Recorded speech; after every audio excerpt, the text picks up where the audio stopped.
If you go back 20 years, we didn't have Google Maps. When I came to New York first, it was very hard to find Manhattan downtown. If I wanted to be a specialist on these things, where do I get that information? And there's too much information out there. I think what you're saying is you can find a smaller common denominator. You got to learn basic language, basic math, but then after that, it's really now about what do you really like to do. AI gives you a lot of benefit. The challenge comes into the bias. One is called hallucination. It depends on what did I feed this training model. Now that means that I'm actually isolating. I'm creating a bigger and broader digital divide right now. And that's where the bias started to come in.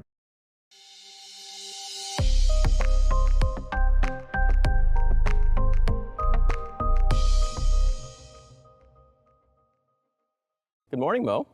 Good morning, Roger. How are you? I am doing very well, thanks. Mo, tell us a little bit about your background.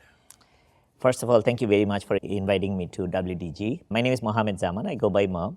I recently have been with Amazon Web Services. My background has always been technology, and now I'm actually working with digital public infrastructure. And when we're doing this, AI is going to be a very integral part of it because it is in everybody's life. It is a part of the technology stack that I am personally working on. That's very exciting. It seems like these days there's sensors everywhere collecting everything we do and everything about us. You're so right. So one of the things I was looking at my watch, and I downloaded the blood pressure app. So I wanted to measure it, and it's really very good. You still have to calibrate with the real blood pressure machine, but you can get your blood pressure done anytime, anywhere you are. It's just part of your, essentially the device became part of you. Good point. So essentially what you have there is a good almost cyborg or human-computer integration there. Yeah, so one part of it, what we have seen, I would say that part of fourth industrial revolution is the HCI element, human-computer interaction capabilities. Like, if we look at the robotics, if we look at the sensors, that I am going to give some message and I'm going to get something back. And sometimes these are repeatable tasks that humans used to do, and those tasks have been automated by various machines.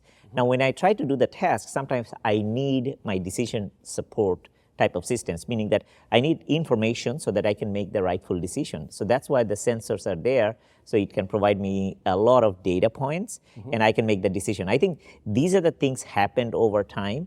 Now we are in a completely different things because the data is so overwhelming. I don't need all data, I need digest data. Yeah. Well, tell me a little bit more about that. I'll use an example. There are friends and family members of mine that rely so much on map products that if I put them in the forest, or how about this, if I put them in any city, they wouldn't know how to get anywhere. They need the computer to tell them, you got to make a left, you got to make a right, go 300 feet and look for the third lane. Like, how far do we go along that?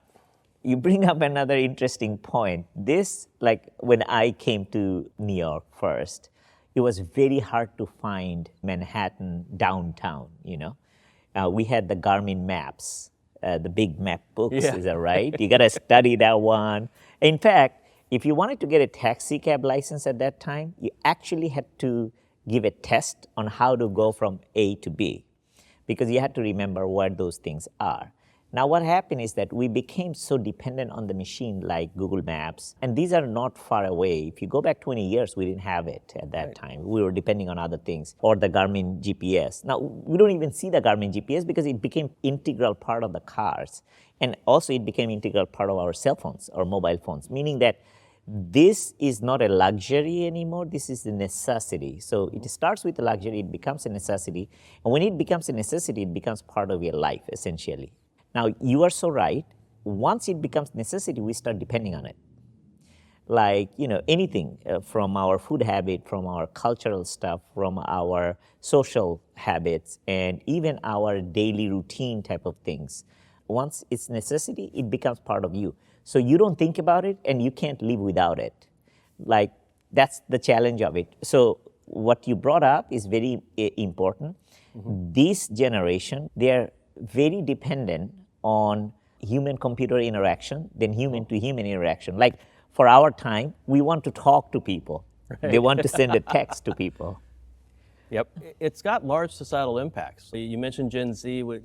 If we go even younger and you think about education, one of the things that I run into myself, and I'm always asking, at what point, did we go too far? Or there are certain things that I feel like in commerce we need to go even farther, which is around the topic of education. There's one thing to say that I can support you with decision, with information, you make a final decision.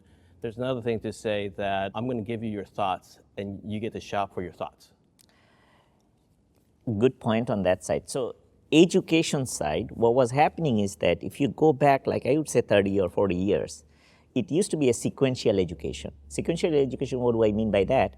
I went to grade 1, I learned something, and I build on top of grade 1 is grade 2, and then grade 3.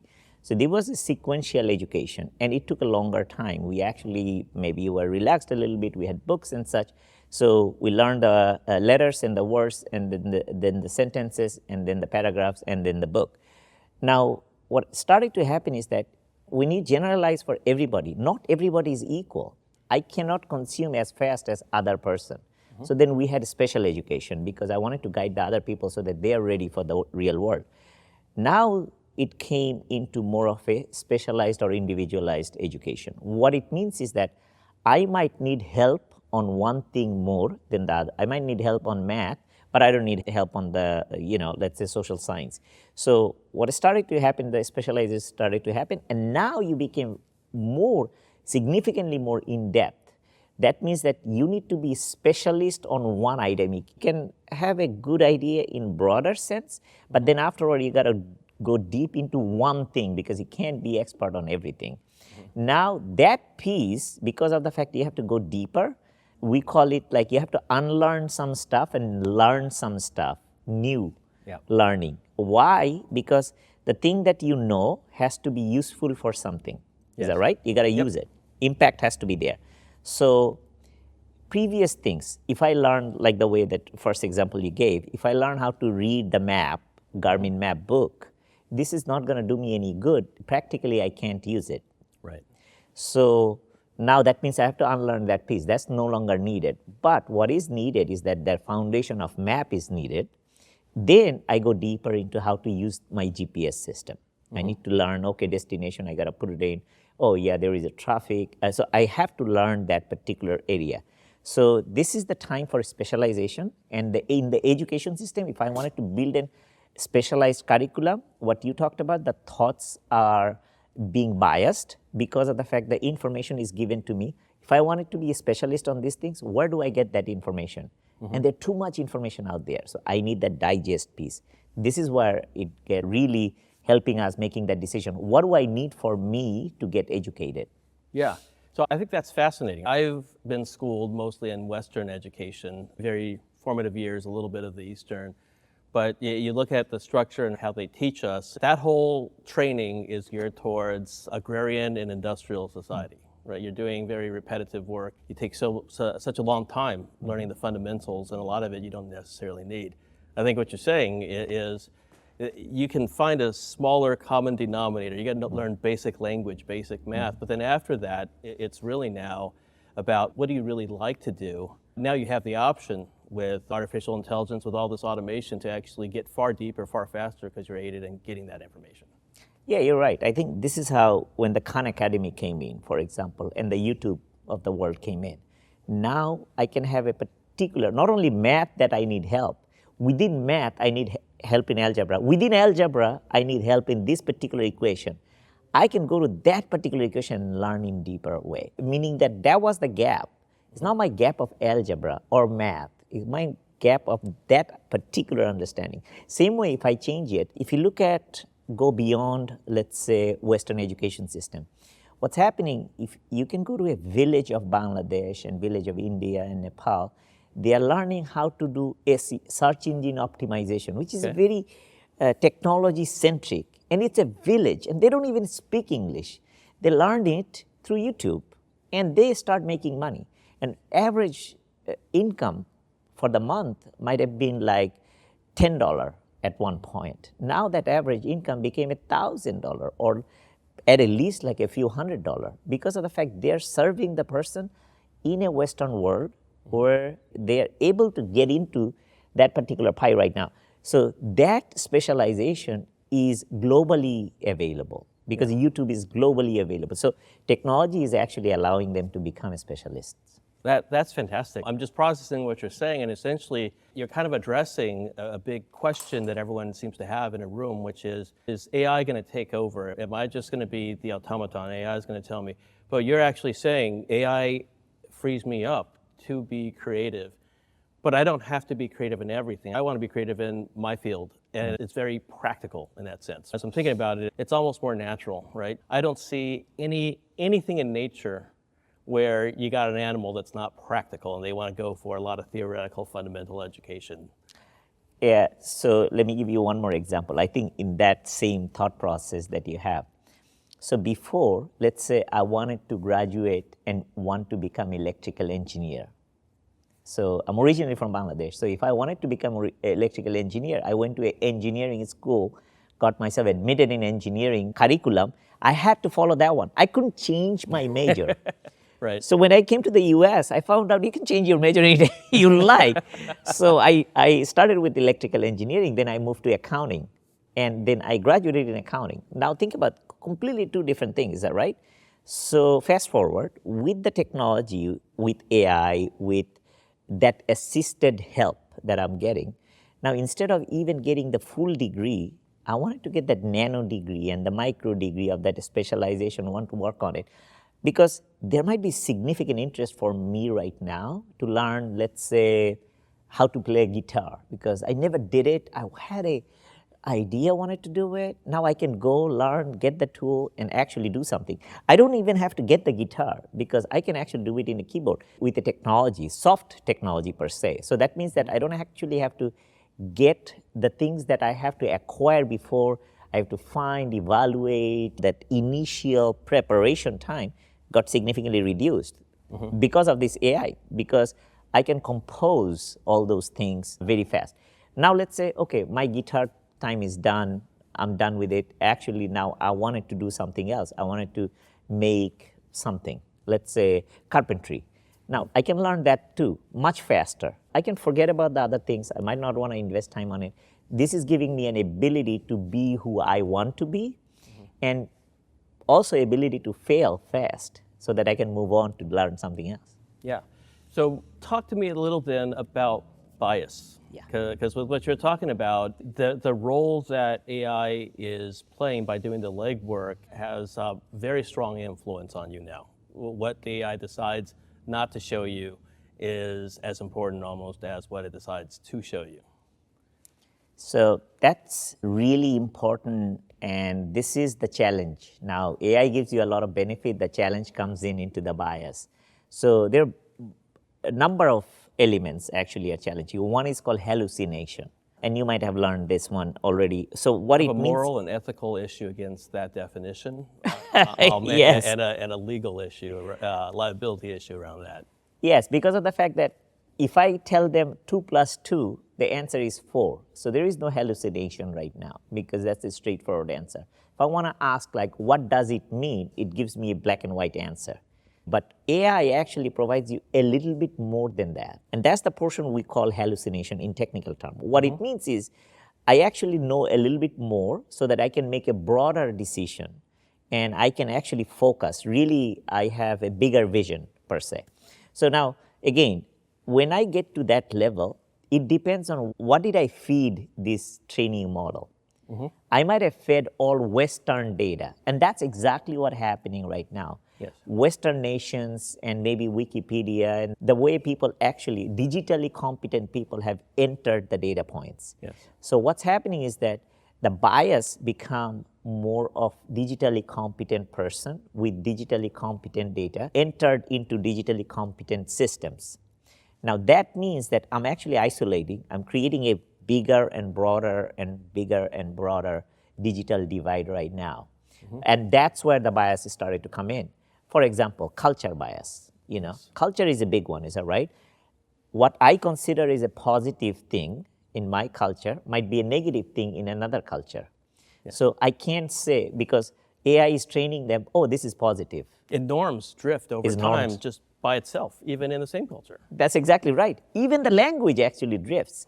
The language in like 50 years ago or 100 years ago, whatever I said is a good one, the language changed differently. And of course, people change, transforms, and evolves. So fundamentally, what's happening is that these biases comes from input data. Now, how do I inject other input? There is mechanisms out there in technical terms, like it's called RAG and such. So that means that you can actually bias the data for your individual things, meaning that what happens is that before I train this thing so that it can give me a summary of it, let's say it's a massive document, I wanted to get like a one paragraph, I got it, but it doesn't fit what I wanted really. It doesn't fit my culture. It doesn't fit me. So what happened is that I do a subset of training. So I become result oriented, only result oriented. So that means that it becomes more individualized or focused. And the reason for that is that I wanted to put some guardrail so that it doesn't go beyond what I want. Yep. Now what's happening, when I did that training, now this trained data is only for me. It might not be right for you. So you have to train your data with that guardrails in place. Now again, there could be a lot of other things. Okay, you can't use this word, for example. This is a very offensive word. So you got to remove that word. Or, oh, I have to use this word because if I don't use this word, then it doesn't have the value and the meaning for it. So what's happening is that I got the massive training that is very biased. Then I want to reduce bias for my result. So I want to focus on my result, and then I train them and get that specific result. So this is where the AI become challenging. And now that I made it for me, it might not be good for you. Yep. Before it was. So let me shift the focus a little bit. So let's take that, but let's make it mission critical and let's make it life and death. Yeah. It's great to talk about biases and coming up with different results or bad results. What do you do in mission critical life and death situations? Take like military circumstances or flying airplanes or something like that. This is where a lot more experiment is going to be needed. I can give you a few examples. For example, even as simple as traffic management. I wanted to do an optimal route for an ambulance to get there. And I know, let's say my target is to get to, once I get a 911 call or an emergency call, I want to make sure that ambulance starts. After I get the call, then the ambulance should be receiving at the person's home within 3 minutes. Let's say that's my objective. So I know that this is the result. And I already plotted all the stuff. I put it in an algorithm, so I know exactly how to go. Now what's happening is that I might have an error percentage because it's a probability, is that right? I'm actually doing some sort of sample how I can get from point A to point B. But it is a probability. It is not absolute. It's never going to be absolute. Now, then another thing gets injected is, I call it anomaly behavior, because that's what human injection comes in. People might think, okay, when I have my siren on, people give me space. But that person in that mind or the state of mind might be different, and they're not going to give me that. So then all on a sudden, all my things would have cascading impact at that time, meaning that I can't get to that one. So what's happening is that, getting back to you, life and death situation, mission critical situation, there would be anomalistic behavior coming in, either from human or even from machines, because it already had a bias, culture bias or other bias. Right. And that might have been an anomaly that I have not considered into my model. So when those things come in, the mission critical, if I become solely dependent on AI, will fail. And at a time it will fail because if it's a mission critical, because I need to have a zero failure. So the decision-making capabilities has to be with the human, with that judgmental component. Now, when you get to that judgmental component, then there is also another thing comes in. Oh, okay, so hold on, I have to respond within 3 minutes, but I couldn't figure it out because we're doing this. So there are those, I would say, high judgment tension area coming in. I think AI will help. But when we get to that mission critical, if it becomes solely decision by AI, it is going to cause a lot more problem right now based on the data sets that we have. Yep. that feels like, with what we covered, what you're saying is it's a very exciting world. We have opportunities to accelerate in so many different ways, the ability to become creative in different ways than we've ever seen before. But there's also a lot of frameworks or a lot of structure, norms that we need to also be mindful of because the world's a little bit different. And they're not things that are just absolutes. Yeah, I mean, you will see right now, and it's happening. I think European Union already passed one in their parliament, executive order we already have in the US. There would be a lot of guardrail, and there would be a lot of technological evolution happen to create those guardrails. So AI is going to be, essentially it would be a mandatory items. I mean, the bigger companies, Google, Microsoft, OpenAI, everybody has a guardrail on it right now, and Amazon. But it's going to be more and more coming in so that there is no negative bias, and the reduction of those things are going to come in. And without that, AI would not be useful. Right. And I think that's the conversations we want to get started with the industry at large. Any closing thoughts? First of all, thank you very much for inviting this. This is very timely discussion. And we need to really make sure that AI is useful for every single human being, not only a subset of it, but there shouldn't be any digital divide. It should be narrowing it or closing it out. And I'm hoping the best of AI right now from everybody. Thank you. Awesome. Thank you so much. Yeah, thanks everybody. I really appreciate this opportunity to getting to know you and get to talk to you about these items.